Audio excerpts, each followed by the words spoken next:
ha rassegnato le dimissioni per un fatto di correttezza nei confronti delle istituzioni e anche per essere più libero di difendersi. L'assessore alla mobilità Renato Boraso ha deciso di rassegnare le dimissioni dall'incarico e lasciare Ca Farsetti. L'ha reso noto il suo avvocato Umberto Pauro dopo l'incontro nel carcere di Padova, dove è detenuto l'ormai ex assessore. Il legale non ha commentato la scelta, ritenendola un atto dovuto. Oggi hanno depositato i documenti, la procura ha depositato i documenti in cancelleria e quindi ne abbiamo preso copia e quindi è stata consegnata al mio assistito. A Boraso, che è determinato nel volersi difendere, la Procura di Venezia contesta 11 episodi di corruzione, concussione e autoriciclaggio dal 2015 a oggi.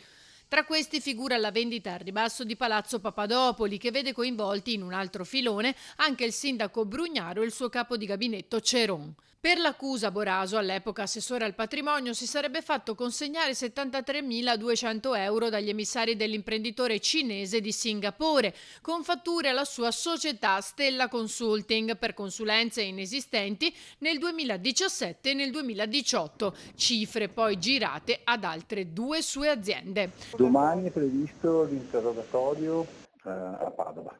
Le indagini stanno continuando. Aspetta l'autorità giudiziaria di individuare quelle patologie ed estirpare eventualmente quelle che sono queste malattie dell'amministrazione, se ci sono queste malattie dell'amministrazione. La Procura della Repubblica sta lavorando, noi assistiamo a quello che è il lavoro dei magistrati.